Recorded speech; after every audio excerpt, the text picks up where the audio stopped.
Okay, so another month, another stack of books.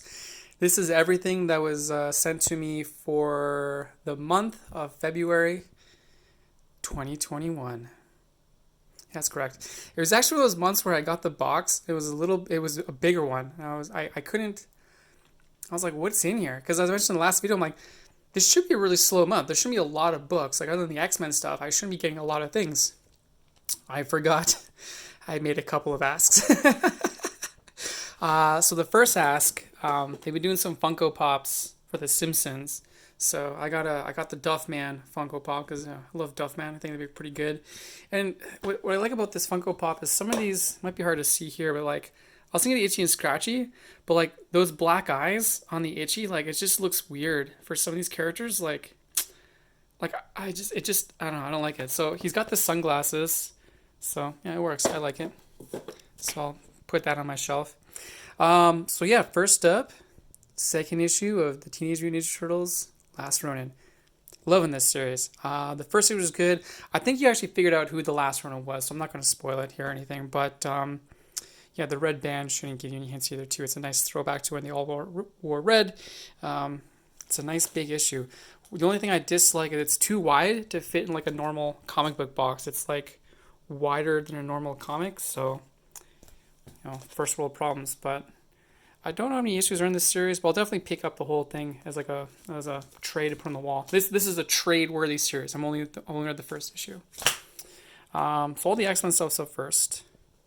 X Factor, another month, another X Factor. Polaris, she's gone a little crazy, but she is Magneto's daughter, so what can you expect? Once a villain, always a villain, am I right? Not the case for Magneto. He's like a real hero. Hellions. Still liking this book. This one should be interesting because Sinister has been making these deals with Jamie Braddock, who is the brother of Brian Braddock, who is Captain Britain, and their sister is Elizabeth Braddock, who is Psylocke. His mutability is OP. He's Omega level. He can manipulate reality. That's why he is now the king of Otherworld. They gave him the job so that he can literally sit in another reality and they don't have to worry about him because he's absolutely insane. But him and Sinister made a deal back during the X of Swords event, so I think this is going to play off on some of that stuff. Sword number 3. Yeah, I was right. The last issue was a tie-in, and I'm hoping this one's not it is. King in Black. God damn it. I was hoping this would just get back to being a cool story about mutants in space, but no, it's going to be another tie-in to the King in Black. That's really disappointing. So I got that to read. X-Force, this one should be fun because the last one just like ended, so now we're starting a new story arc. You see all the members of X-Force there. You got Domino, you got Sage, you got Colossus, you got Wolverine, you got Beast, Quentin Quire. And he's now dating one of the Stepford Cuckoos, which is cool. Interesting because he's dating one of them and Cable's dating the rest. So the 5, Cable's dating 4. And yeah, they don't go on dates all together. He takes turns going on dates with each one. So that's interesting. But yeah, this would be kind of cool. What's really interesting about this book, well, one of the cool things I love is Quentin Quire, he's died a lot being a member of X-Force. And it's really starting to mess with his head. He really doesn't like it. He doesn't like dying all the time. But he's starting to be like, it's really starting to just mess with his like psyche, which I think is interesting because a lot of the other books, if you read all the X-Men books, he's not the only mutant to express that. And I think they're going to touch on that. There's like a Nightcrawler book coming out at some point this year where it's going to be like Nightcrawler is going to have like a mutant religion or something. So I'm sure that might kind of tie into that. So that'd be kind of cool. Excalibur, this is totally a deceiving cover. Nobody's dying. Nobody died in the last issue.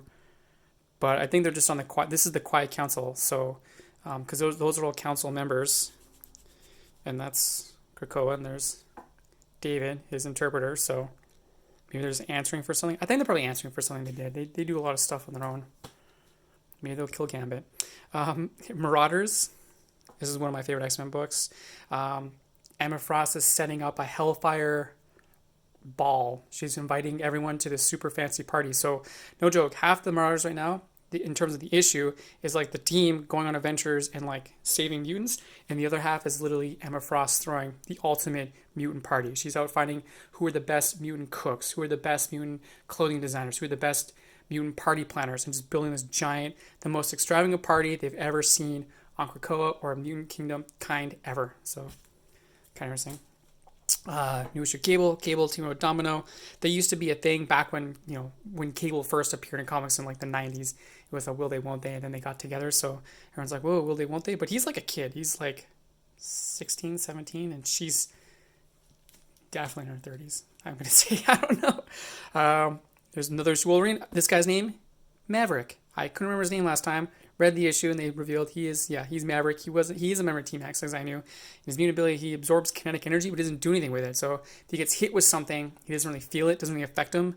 So like he wouldn't get a concussion if he hit him with a baseball bat. You can throw him off a building, he could hit the ground and kind of survive. I think if it's tall enough, he'll probably die.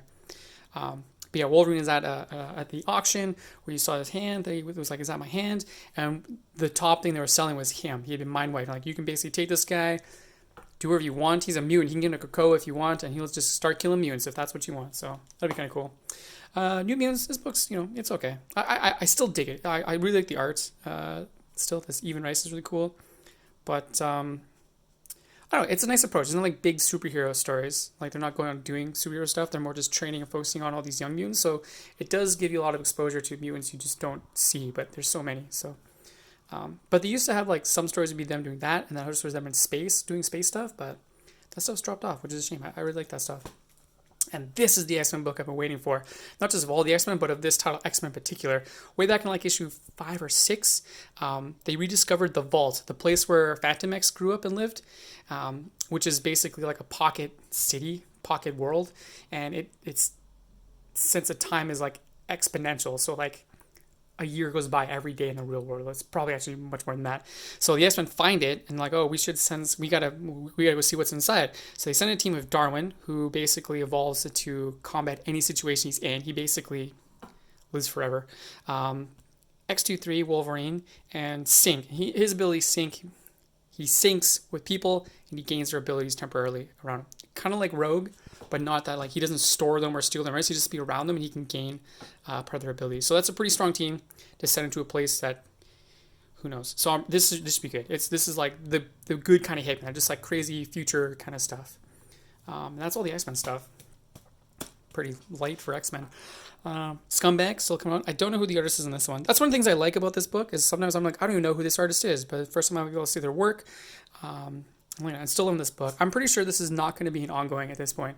It's like issue 5. I'm pretty sure maybe like 12-ish issues, but I don't know. Rick Remender has a way of like what you think was just a 12-issue run. Actually, this 12 issues were just the intro, and now we're going to do another 50. That'll take like 10 years to come out. So hoping it's not like that, but I'll be here for it. Skulldigger, this book I'm waiting for. This is the last issue of this Black Hammer spin-off series. Skulldigger's like a Punisher kind of figure. He's got this silver skull he swings on a chain and like smashes people with. This has been a cool book because Skulldigger, he is the son of a supervillain, basically like Black Hammer's version of the Joker. And he was taken by their version of Batman and raised, but he's still super bitter. He didn't become a hero. He did. He became like more like a Punisher, like killing dudes. In one crime, he finds this kid, he takes him on, makes him the Skeleton Boy, and now the Joker basically has taken the Skeleton Boy and wants to raise Skeleton Boy to be a villain. It's pretty cool. I'm digging this. Barbalian, Red Planet. Pretty sure this is definitely the last issue, but it's a good series. I like more of this Barbarian character. Was cool. X-Men Legends #1. Now, this is not in the X-Men pile because it doesn't tie into any of the other X-Men stuff. This is basically just a bunch of older X-Men creators, so it goes to like Fabian Nicieza. I'm totally mispronouncing that. And Brett Booth, they were big writing X-Men in like the 90s. They were part of the 90s run. So they're bringing back old X-Men creators to just tell like, I'm not sure if it's in canon or just like fun side stories of like X-Men. Like, clearly, like here's all the 80s X-Men. Here's like X Factor. Like, so yeah, should be kind of cool. I don't know. I like this kind of stuff, so I figure I'd check it out. It'll probably last like 6 issues before it gets canceled anyway, so. Young Hellboy, more Hellboy stuff. For a book that basically was done and the character had a very definitive ending. They are definitely still pumping stuff out. I'm pretty sure it's because Dark Horse, they don't have a lot of like big titles. They've lost a lot of their money makers like Alien and Predator and stuff to Marvel because Disney bought Fox, so that also came with those rights. So I guess let's keep making Hellboy stuff, which I can't complain. I love it. New Black Hammer spin-off book, the Visions, Black Hammer Visions. These are just small side stories within the Black Hammer universe. This one even has one by Patton Oswalt. So yeah, it's just kind of like little short stories, one-offs, kind of stuff.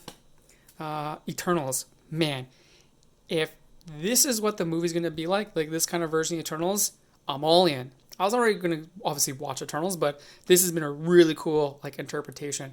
First issue opens with a bang where like Icarus wakes up and he's like, it's like, we're Eternals, always dying, always living. And he basically like as he wakes up, this machine's like checking. He's like, are you who you are? What are your directives? He's like, I'm an Eternal. Protect Celestials, protect the machine, stop deviants, and it just like kicks off a crazy. Yeah, it's really cool. I'm digging it. The art is just fantastic as well. Even though it shows Thanos, he definitely is going to be the bad guy in this first arc, but he didn't really show up in that first issue too much. Low. I swear, even when we were back in the office and you were looking at my books there, I would always say like, oh, I think this is like the last issue. I'm not going to say that about this. This is issue 26. I don't know if this is the last issue. I think for the last year, I said this is probably going to be the last issue. And they keep kind of dragging out the ending. Not dragging out in a bad way. Lots of stuff is happening, but there's so much happening that there's all this, just like you get a couple of pages for each character, and it's all trying to wrap up a bunch of characters who have all been off on their own thing, are now all back together finally. It's just trying to like, need to get everyone caught up to speed. And what were you doing? And how are we doing this? And how's this going to end? I'm still loving it, but it's, I'm not going to make any promises that this is the last issue at all. That's it for singles. I actually only got one graphic novel this month. This is the final volume of the series called November, written by Matt Fraction. It is a crime story, so I got it. And I also like Matt Fraction's crime stories. It's been a lot better than I expected. Not that I was like, oh, it'll be like he's going to dial it in or anything. But yeah, I really liked it. It's like it starts as 4 different stories, like 3 different characters, I should say. And then by the second volume, they all link up. They're all actually part of the same like story. The same things are happening, and you start to see how all their separate pieces like overlaid with each other. And now this one, like they're definitely all together finally. It was really cool as each character kind of got their own color style. You can kind of see that here a little bit, like, right? But I don't know if yeah, that's a little cool there. So you kind of knew like which perspective you were in. I like that kind of stuff. It's kind of stuff you get in comics. I just love that idea, using the format. And then I don't normally show previews, but this actually looks kind of cool. The new Heroes Reborn series. They're not redoing the old Heroes Reborn. I'm not sure if you're familiar with that. That's actually the event that got me not back, but into comics as a young boy growing up in Calgary, Alberta. I got Captain America #1 from the Heroes Return, which was the ending of Heroes Reborn. Or maybe it was Heroes Return, then Heroes Reborn. I can't remember. It's either way. But this is not a sequel. Basically, it's a what if the Avengers never became a team? How would the world be different? So Tony Stark is just making weapons. Carol Danvers is just a pilot, maybe an agent of S.H.I.E.L.D. Bruce Banner is just a loner. I don't know who that is. I can't make out who's in the pilot there. But the only one who knows that this is not the world it is Blade the Vampire Hunter. Because yes, Blade the Vampire Hunter is a card-carrying member of the Avengers right now, and in this weird parallel universe, he knows that he's like the Wolverine in House of M. He's just like, wakes up, he's like, whoa, something's up, brother. But it should be cool. So because the Avengers aren't this major superhero team, it's the Squadron Supreme, who are basically like the Marvel version of the Justice League, like, Hyperion. But then there's a bunch of side stuff. There's like some, what would the X-Men be like? What would the young heroes be like? Like Nova, and there's definitely Miles Morales and Kamala, and what would the bad guys look like? So I love this kind of what if stuff. I'll probably pick that up in some points. Not the singles, but collected. And then what's this? War of the Bounty Hunters. Oh yeah, gotta cash in, man. Mandalorian, it's real hot right now. Let's get this literally just came out of nowhere in terms of like a story. I remember reading a story about the basically like, oh yeah, Marvel got word like you need some bounty hunter comics. Like we don't do like you need to make some bounty hunter comics. Boba Fett, get them out there. Go, go, go, go, go. So they bumped that out pretty fast. Now the reason I actually have these here is because I'm trying to hide. It's actually bigger than the previews. The thing that made the box so big that I just totally did not even remember that I ordered. Pleasant surprise, though. Play dramatic music now. The Planetary Guide, or really the Planetary Absolute version. Every single issue and tie-in to Planetary all in one. Just, I really love this cover. What a lovely guide. Check this out. That's going to look so good on the shelf. It's got a slipcase. Like, I'll show you the slipcase here, you know. You have this facing out, or you have this facing out, right? There's some okay art. I say okay. It's, you know, I love John Cassidy. You know, it's not really the covers. I think that's actually one of the covers for the collected edition, one of the older ones. But yeah, man, oh man, is this thing nice. This was a very, very good surprise. But let me just kind of crack this open here. But yeah, it's got every issue, obviously, and the tie-ins. What's really cool is they actually put in the tie-in stuff as it was printed chronologically. So, you know, between issues 10 and 11, they had this Planetary Authority thing. I thought this was missing the Batman tie-in, that they did a Batman book where they meet Batman.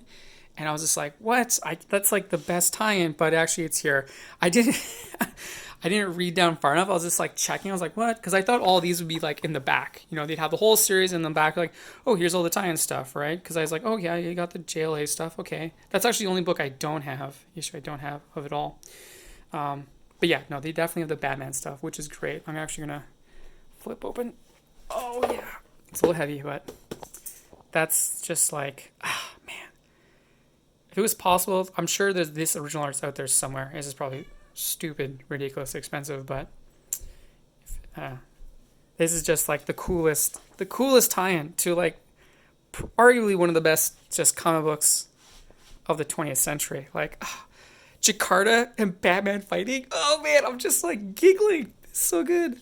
I've read this like so many times, but it's just every time I flip through this. But dude, I was just like flipping through this, right? Like I was gonna pick a random page. Okay. Aliens. Oh, yeah. The ones when they say goodbye. They just want you to know. Thanks for everything. Oh, so awesome. Like, there's not a bad issue in this entire run. Like, that's the thing that's just makes this book quality. Is like, everything ties together.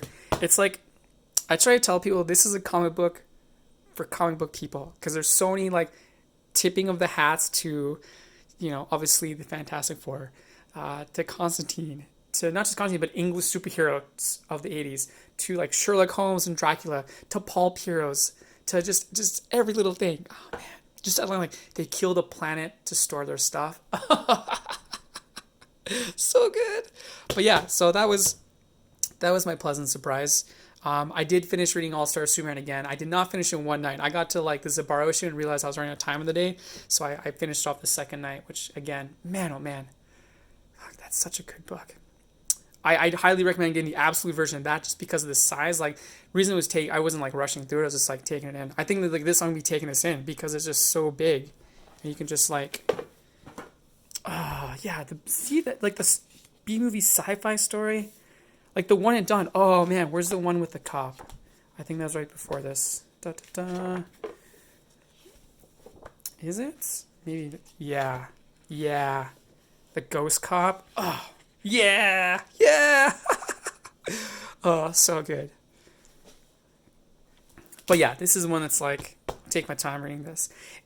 But that's everything. This is definitely was a longer video because of this volume. So let me know what I should cut, what you like. What you want to borrow when we get to meet up again, which I hope is soon, buddy. Talk to you later.